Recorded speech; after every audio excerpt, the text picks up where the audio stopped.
Assalamualaikum and hello everyone. Today I would like to direct your attention to a vital ecological process taking place throughout our oceans. The title of my presentation is The Dispersal of Marine Invertebrate Larvae, Linking Metamorphosis, Ballast Water and Biofouling to Current Environmental Challenges. To start, let's look at some basic definition. What exactly are marine invertebrate larvae? In simple words, these are the babies of sea creatures like barnacles, crab and sea stars that do not have a backbone. Scientists call them meroplankton because they only spend a temporary part of their lives floating in the water column as embryos and larvae before changing into juvenile and adults. This massive life change is called metamorphosis. It is not a slow, gradual growth, rather it is an abrupt morphological, physiological and ecological revolution. This process completely turns an organism from a free-swimming plankton into a bottom-dwelling or sessile adult. As you can see in the diagram of the barnacle, Fistulobalanus albicostatus, it starts as a tiny swimming naupliar larva, molts several times into a separate stage, and then completely rebuild its body structure to glue itself onto a rock for the rest of its life. Now, a larva cannot just change into an adult whenever it wants. It must fulfill two main conditions. It must reach a state of competency, which means its body is fully developed and ready to respond. And it must encounter the right environmental inductive cue or signal to settle down.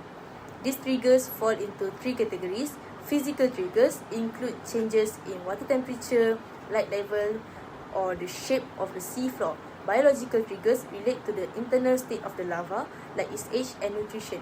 But the most fascinating one are chemical triggers, which are specific inducer molecules. For example, scientific observation show that Festillacibogi larvae can survive in the water column for weeks. This pelagic phase ends abruptly when they encounter a specific inducer molecule from porite coral, which triggers them to stop swimming, settle down, and undergo a 20-hour metamorphic process. However, environmental stresses like suspended sediments from coastal human activities can mask this signal, confusing the larvae and causing them to avoid settling entirely. According to scientific papers, this ballast water pathway has led to devastating biological invasions by non-indigenous species. Famous examples include the northern Pacific sea star, the Chinese mitten crab, and the zebra mussel in the North American Great Lakes. Without their natural predators or disease in these new habitats, these non-native species multiply rapidly. They completely outcompete the native marine life, destroy local biodiversity, disrupt entire ecosystem function, and cause massive economic damage to local fisheries and underwater infrastructure. Unfortunately, humans have accidentally disrupted this natural dispersal process. The global shipping industry, which handles about 90% of world trade, relies heavily on massive cargo ships to stay balanced and stable in the water during long journeys. These ships pump millions of tons of ocean water into internal tanks called ballast water.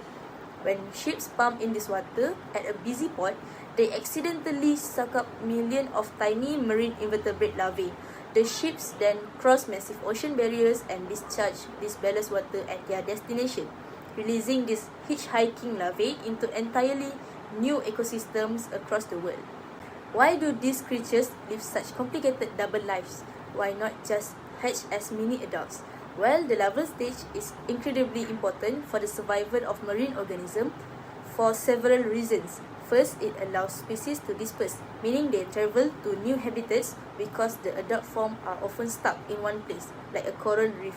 Their swimming babies drift with ocean current to find safe new homes away from localized predators and environmental hazards. Second, it reduces competition.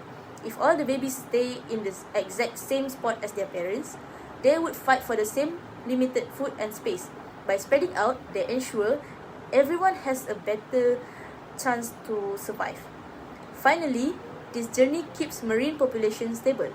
It brings fresh genes to isolated population, acting like a natural matching system that keeps the species healthy, genetically diverse, and resilient to disease. To fight this biological threat, international regulations require ships to manage their ballast water. Under frameworks like the International Maritime Organization 2004 Convention, ships generally use two main methods. The first is ballast water exchange, or BWE, where ships swap their coastal water for open ocean water mid-voyage. The second is ballast water management systems, or BWMS, which use high-tech filters, UV radiation, or chemical treatments to actively kill the larvae inside the tank before the water is pumped out. Larvae do not just travel inside ships, they also travel on the outside. This is called biofouling, the unwanted accumulation of marine organisms like barnacle and mussels directly onto the ship's submerged hull. When larvae settle on a ship, they create massive friction and hydrodynamic drag. This slows the vessel down and forces it to burn significantly more fuel to maintain speed, which drastically increases global carbon emissions.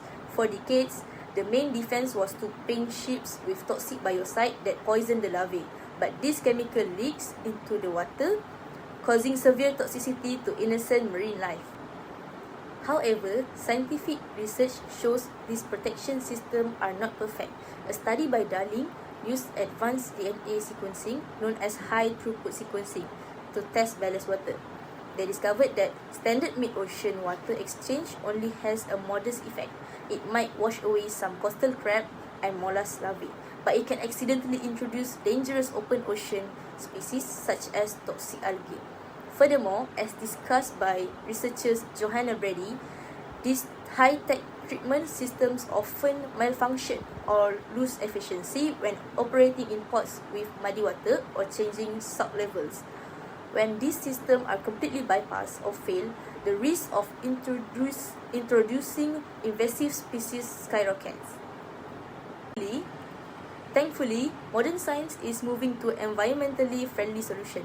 Advances in nanotechnology and polymer science have allowed us to create non-biocidal slick coating based entirely on physical properties. A brilliant example is Sharklet AF, a bio-inspired design that mimics the microscopic texture or denticles of a spinner shark's skin.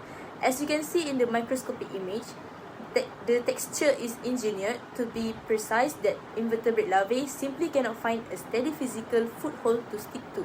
This completely prevents fouling using pure surface physics without a single drop of chemical poisons.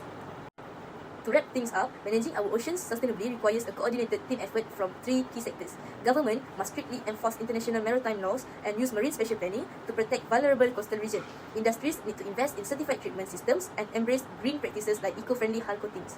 But most importantly, marine scientists have a vital role to play. Recent breakthrough research, like the paper by Almeida and his team, revealed a shocking discovery. Environmental pollutants like crude oil and burnt oil residues actually mimic natural chemical cues. They trick vulnerable larvae into undergoing premature metamorphosis in highly toxic, unlivable areas. By continuing to study these complex larval behaviors, creating advanced DNA models to track species, and predicting how ocean warming affect larval travel patterns, scientists provide the essential knowledge needed to save our marine ecosystem. Thank you very much for watching.